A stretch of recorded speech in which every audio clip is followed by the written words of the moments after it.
Bonsoir à toutes et à tous, un plaisir comme toujours de vous retrouver dans votre journal sur Monaco Info. Nous sommes le mercredi 19 octobre, voici les titres. Le budget rectificatif 2022 a été voté par une majorité d'élus du Conseil national. Le ministre d'État Pierre Dartout fera le bilan de ces chiffres positifs. La SBM recrute déjà pour l'été 2023. Sophie Vincent, la directrice des ressources humaines, fera le point avec nous sur les sessions organisées hier et aujourd'hui. Un mot de sport avec la Roca Team qui s'est inclinée pour la première fois au Maccabi Tel Aviv. Résumé de la rencontre dans ce journal. Et puis, vous découvrirez à l'occasion de la semaine de la santé mentale une pièce de théâtre qui met en lumière certains troubles psychiques comme la bipolarité. Notre deuxième invité, Pascal Rochat, nous parlera de l'énergie solaire. Vous verrez qu'il y a un bel avenir devant elle. Et pour finir, je vous emmènerai faire des rencontres polaires. C'est le nom de l'exposition de Michel Aubéry et elle a lieu au musée océanographique. Nous vous dévoilerons ses toiles dans cette édition. Nous débutons ce journal avec le prince Albert II qui a reçu ce matin un titre du mérite maritime. Il devient ainsi un membre d'honneur. L'ordre du mérite maritime a voulu lui rendre hommage pour son rôle prépondérant dans la protection des mers et des océans. Son engagement en faveur de l'environnement et du littoral dans le cadre d'une économie bleue a aussi été salué. Vous avez pu le suivre en direct sur notre antenne ce mardi soir. Le budget rectificatif 2022 a été voté par une majorité d'élus au cœur de l'hémicycle du Conseil national. Un budget qui est excédentaire à hauteur de 8,8 millions d'euros. Les recettes ont-elles dépassé les 2 milliards d'euros? Sandrine Nègre et Julien Laugier ont pu interroger le ministre d'État à l'issue de cette séance. Je vous propose de l'écouter. Nous avons un budget qui a été largement approuvé par le Conseil national, satisfait, mais nous sommes bien sûr conscients d'un certain nombre de points, que sur des éléments assez précis comme le logement ou même la mobilité, les conseillers nationaux ont exprimé un certain nombre d'attentes que l'on peut comprendre, mais en retour, on demande aussi à ce qu'on comprenne bien les difficultés qu'il peut y avoir compte tenu de la rareté du foncier à Monaco, compte tenu aussi du fait que les questions de mobilité sont difficiles à régler. Mais nous avons entendu le message et je peux vous confirmer que ces deux sujets sont, pour le gouvernement, des sujets tout à fait prioritaires. C'est un budget, si j'ai bien compris, qui est excédentaire. Est-ce que c'est justement un indicateur positif pour l'avenir? C'est naturellement un indicateur très positif. Ça prouve que la situation économique est favorable, puisque les principales recettes du budget de l'État à Monaco, c'est la TVA, la taxe à la valeur ajoutée, et notamment son volet immobilier, mais pas seulement. Et tout cela, c'est l'expression d'une situation économique, d'échanges, d'investissements qui sont faits, qui sont tout à fait porteurs. Non seulement il y a cet excédent dont je viens de parler, qui traduit une bonne situation économique, mais nous sommes aussi animés par un sentiment de regarder vers le futur, vers l'avenir. Et donc, il y a des provisions qui sont faites, c'est-à-dire nous inscrivons sur des comptes des dépenses, de l'argent qui sera utilisé dans le futur pour des opérations extrêmement importantes en termes d'investissement. Je pense au nouveau centre hospitalier Princesse Grace, il y a 40 millions qui sont inscrits, et au centre de traitement des déchets ménagers, opération également essentielle, pour lesquels 30 millions sont inscrits. Vous venez de l'entendre, des indicateurs donc très positifs, mais il a également été souligné que Monaco n'était pas coupé du monde. En effet, le contexte international est incertain à cause notamment de la crise énergétique. À ce sujet, le ministre d'État a précisé que la principauté était bien décidée à faire en sorte qu'un bouclier tarifaire permette de limiter les hausses pour la population. Victime cet été d'une vraie pénurie de personnel, la Société des Bains de Mer a déjà entamé son processus de recrutement pour l'été 2023. Pour nous en parler aujourd'hui, nous recevons dans ce journal Sophie Vincent, la directrice des ressources humaines de la SBM. Bonsoir à vous Sophie. Bonsoir. Vous avez organisé 2 après-midi de recrutement. Elles ont débuté hier et se sont terminées aujourd'hui. Alors comment cela s'est passé ? Écoutez, ça s'est très bien passé. Alors tout d'abord, c'était un pari qu'on a fait avec l'équipe DRH et c'est un pari réussi. On n'a jamais fait de journée de recrutement aussi anticipée par rapport à la prochaine saison. Alors vous l'avez dit, vous avez plusieurs mois d'avance pour trouver ces 1000 saisonniers par rapport à votre calendrier habituel. Pourquoi avoir entamé ce processus de recrutement en avance? Pour plusieurs raisons. Bon, tout d'abord parce que l'année prochaine va être une magnifique saison pour la SBM avec l'ouverture de nouveaux points de vente. Donc je parle bien sûr du restaurant Amazonico, du nouveau café de Paris qui va devoir se staffer pour correspondre à ce nouveau concept et puis d'un nouveau point de vente également au niveau du Monte Carlo Beach. Donc un besoin supplémentaire en main d'œuvre et puis un contexte aussi qui fait que, comme on le sait, l'industrie hôtelière et touristique souffre d'un manque de personnel qui est commun, qui est mondial, hein, qui n'est pas propre à la principauté. Quels sont les profils précis recherchés? Alors on cherche principalement du personnel en salle, en cuisine, sur les parties hébergement également, mais je dirais quand même surtout sur la salle et la cuisine. Comment séduire les jeunes travailleurs, les jeunes saisonniers, outre le salaire attractif proposé par la SBM? Alors il y a plusieurs choses, c'est vraiment une combinaison de plusieurs indicateurs. Bon, tout d'abord, on est quand même à Monte Carlo. Sur un CV, une saison à Monte Carlo, c'est quand même quelque chose de très valorisant. On a des établissements et un cadre de travail exceptionnel. On est une société aussi qui formons notre personnel. Donc passer par la SBM, c'est aussi l'assurance de monter en compétences sur son activité.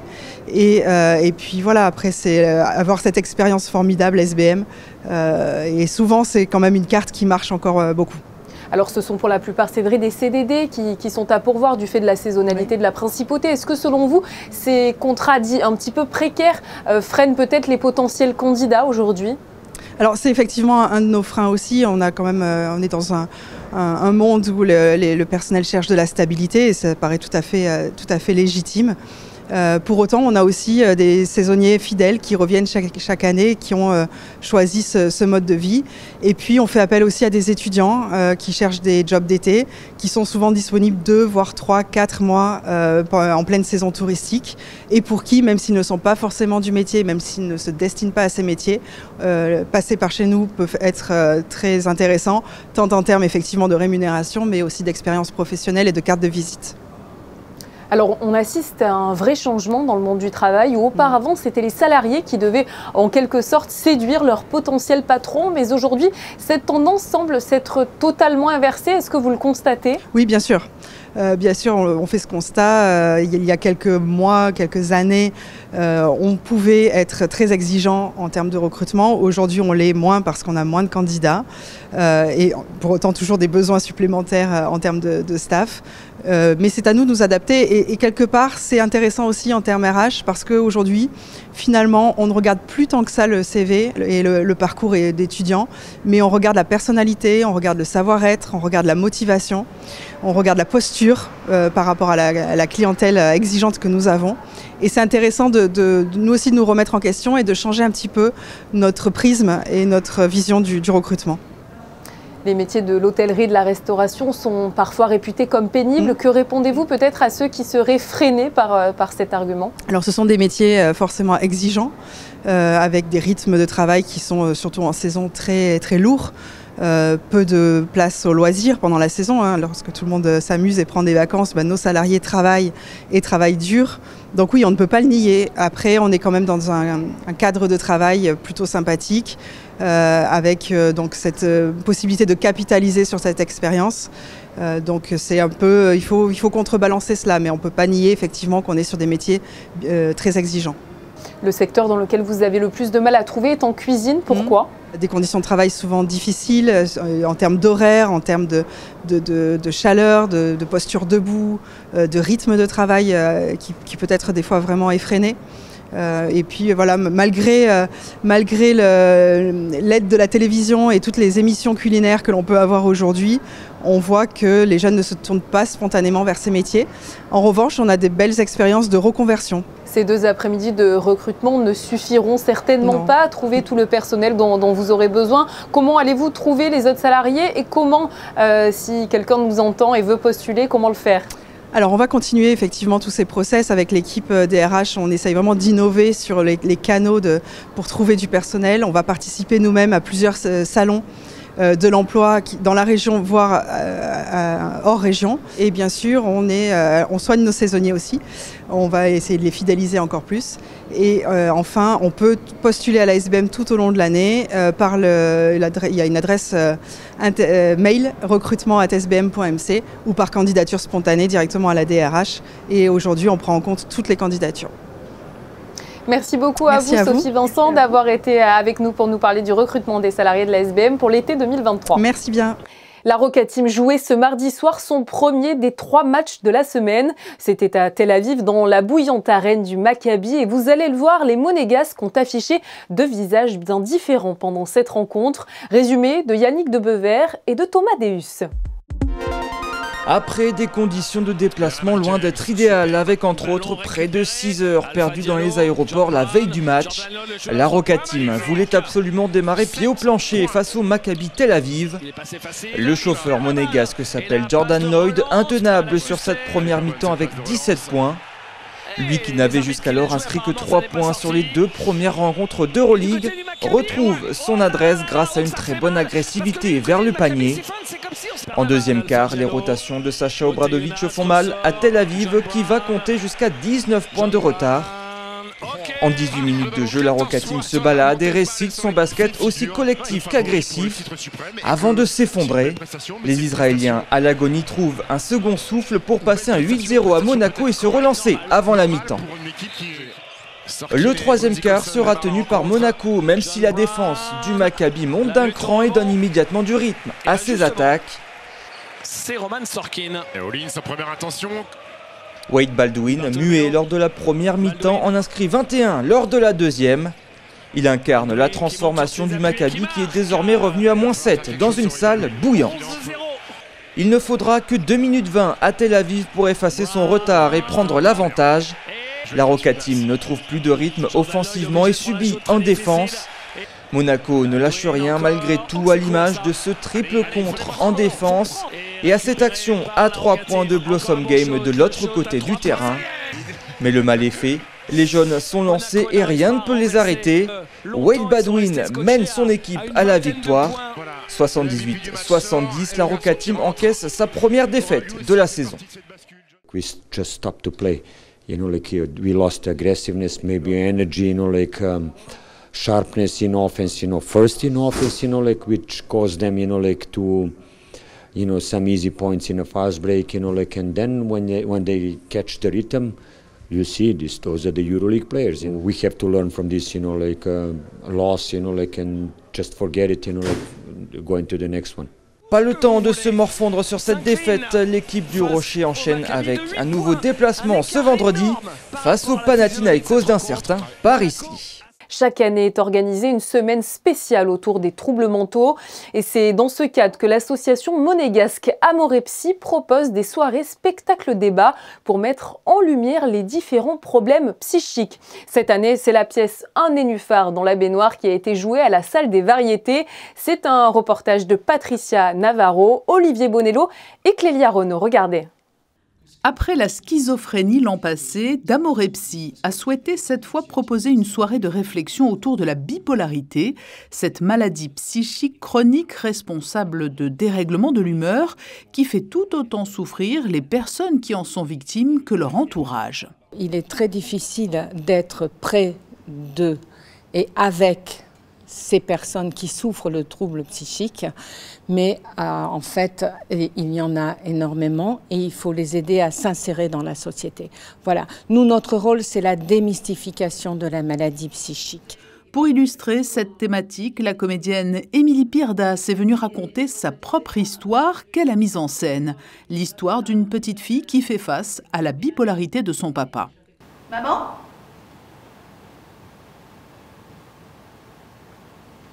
Tu te souviens le jour où on a retrouvé papa en Manchauve ? Il ne voulait pas rentrer à la maison et t'as été obligée d'appeler les pompiers pour l'interner.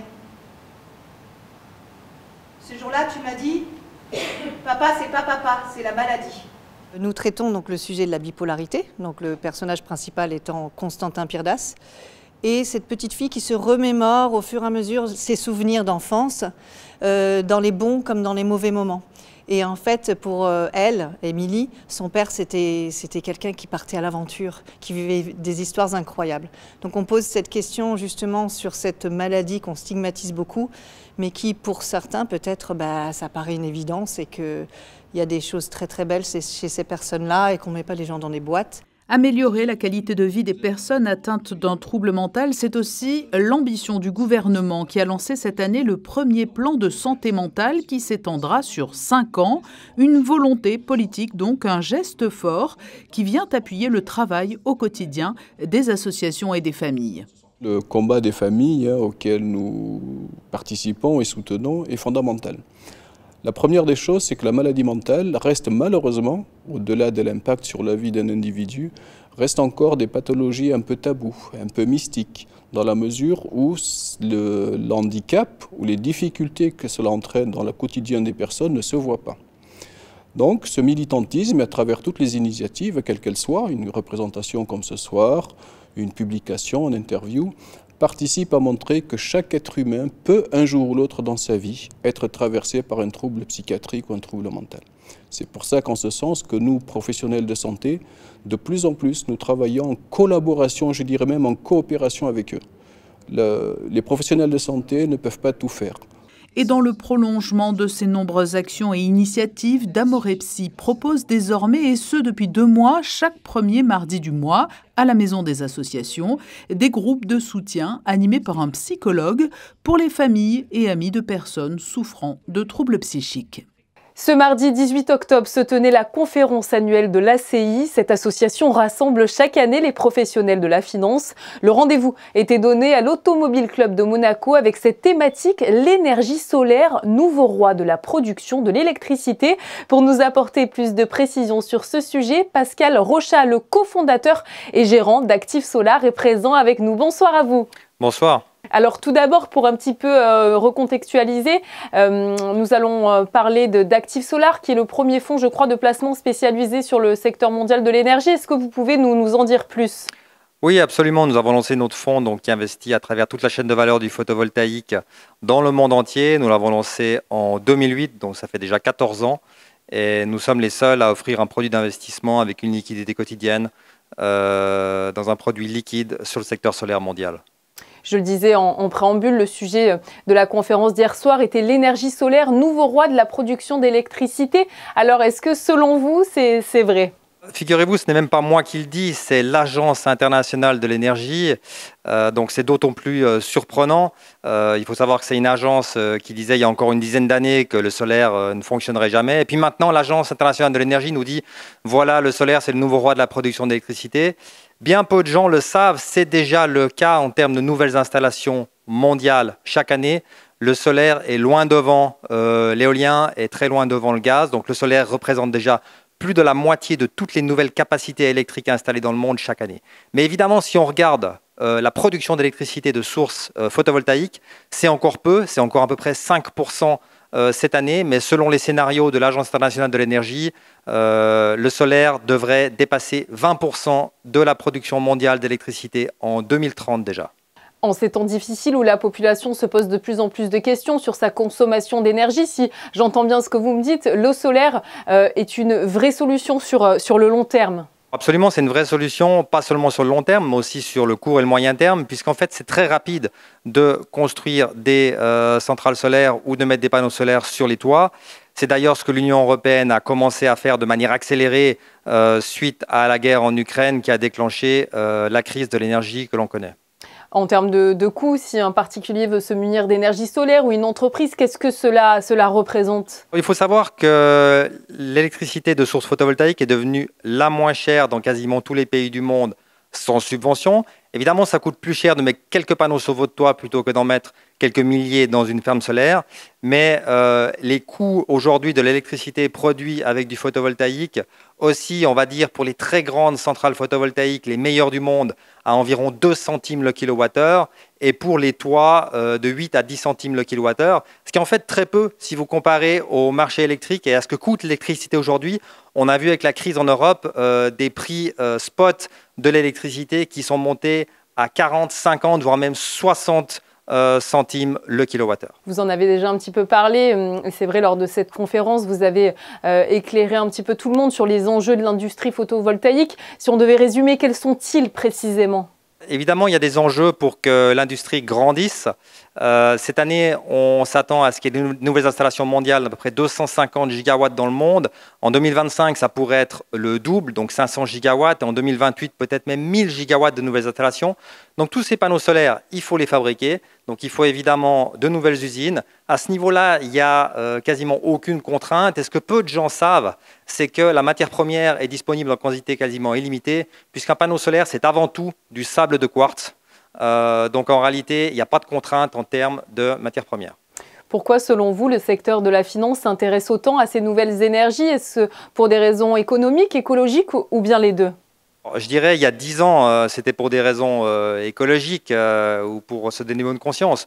Aujourd'hui, je crois que le monde de la finance est unanime pour dire que si on veut du rendement à long terme dans les portefeuilles, il faut investir dans ce qui fera non seulement l'avenir, mais aussi le futur proche de l'économie, c'est-à-dire les énergies renouvelables notamment. En choisissant, ça sera ma dernière question, mais d'aborder un thème lié à la finance verte, l'ACI Monaco souligne encore une fois son intérêt pour l'investissement responsable et participe à l'engagement de la place financière monégasque en matière de financement durable. C'est vrai que la principauté cherche toujours des solutions pour réduire sa consommation d'énergie tout en essayant de préserver la planète. Effectivement, j'ai pu constater que la principauté était déjà fournie à un très grand pourcentage par les électricités renouvelables. Il faut dire évidemment que la consommation de la principauté est relativement faible en comparaison de la consommation européenne. Donc c'est relativement facile, avec quelques hectares de fermes solaires par exemple, de satisfaire toute la consommation d'électricité à Monaco. Merci beaucoup à vous, Pascal Rochat, d'avoir été avec nous ce soir pour nous parler de la conférence organisée par l'ACI Monaco autour de l'énergie solaire. Merci à vous. L'artiste Michel Aubéry retrouve un lieu qu'il connaît bien, le musée océanographique. Il faut le dire qu'il y a exposé à plusieurs reprises. L'inauguration de sa nouvelle exposition a eu lieu en présence du souverain. Sandrine Nègre et Horatio Gagino étaient sur place pour vous. Après les récifs et les tortues, Michel Aubéry vous propose de partir à la découverte des animaux de la banquise. Un thème qui n'est pas le fruit du hasard, puisqu'il est en lien direct avec l'exposition Mission Polaire proposée depuis quelques mois, ici même par le Temple de la Mer, le musée océanographique. Les animaux polaires, je ne vous cache pas que j'en connaissais pas beaucoup, bon, à part l'ours, le manchot. Et puis j'ai découvert beaucoup, les phoques, mais j'ai découvert beaucoup d'animaux que je ne connaissais pas. Voilà, c'est bien, ça a été très instructif pour moi. Là j'ai à peu près pas tout à fait 40 tableaux. J'ai commencé à travailler après ma 3e exposition au musée, c'est-à-dire c'était en février-mars 2021, ce qui fait 1 an et demi. Voilà. Alors vous comptez les nombres de mois avec le nombre de tableaux, puis vous voyez que je fais à peu près 2-3 tableaux par mois. Des heures et des heures de travail ont donc été nécessaires pour l'artiste qui utilise plusieurs techniques, dont celle du pochoir et du découpage au cutter. Je me suis surtout porté sur les yeux des animaux. Je ne sais pas si vous avez remarqué, il y en a qui ont des yeux, ça accroche. Voilà. Puis bon, j'ai des couleurs froides et puis des couleurs, je n'ai pas voulu faire que des fonds blancs avec de la neige, des glaciers, tout ça. Il y a aussi d'autres fonds dans d'autres tableaux où c'est plus foncé, où j'ai fait des compositions. Voilà, ça plaît, il faut changer un petit peu. Les rencontres polaires signées Michel Aubéry sont à découvrir au musée océanographique au cœur de la salle de conférence jusqu'au 20 novembre. On reste dans le domaine de l'art avec le comité de l'AIAP qui présente jusqu'au 26 octobre une exposition dans le cadre de la semaine de la culture italienne. L'artiste Paolo Canciani a ainsi proposé une série de portraits d'athlètes monégasques qu'il a réalisés ces derniers mois. Vous pourrez retrouver les visages notamment de Boris Vian et de Rudy Rinaldi qui ont brillé au JO d'hiver en bobsleigh. Les œuvres sont exposées au Diquet Antoine Ier de 16h à 19h. Une autre exposition à présent qui a lieu au Méridien Beach Plaza. L'hôtel accueille en effet les œuvres de Patrick Lano jusqu'au 4 janvier. L'artiste a peint à l'huile sur toile des espaces naturels et extérieurs. Le vert et le bleu, vous le voyez, prédominent. On passe d'un hôtel à un autre puisque nous prenons la direction du Novotel. Il a célébré hier soir ses 15 années d'existence. L'occasion de passer un bon moment entre les clients, les partenaires et les salariés.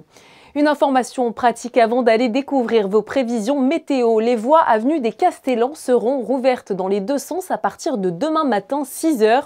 Fermées pour cause de travaux des nouveaux locaux de la Sûreté publique, cette réouverture va permettre de fluidifier le trafic qui a été compliqué ces dernières semaines dans le quartier de Fontvieille. Frédéric Elion nous dévoile à présent la tendance météo pour ce jeudi 20 octobre. Bonsoir à vous Frédéric. Bonsoir Julia, le temps va se dégrader légèrement avec un ciel voilé et des passages nuageux plus nombreux que les jours précédents. Le soleil se montrera quand même avec de belles éclaircies. Les températures seront comprises entre 17 et 22 degrés. Jeudi 20 octobre, ce sera la Sainte-Adeline. Nous refermons cette édition avec des images de la Roca Team. Les Monégasques ont disputé hier soir la 3e journée d'Euroleague à Tel Aviv. Stéphane Dana était sur le parquet pour vous proposer les meilleurs clichés de la soirée. C'est la fin de cette édition. Merci à vous de l'avoir suivi. Demain, vous retrouverez Émilie Rousseau aux commandes de ce journal. En ce qui me concerne, je vous dis à très bientôt sur Monaco Info. Bonne soirée.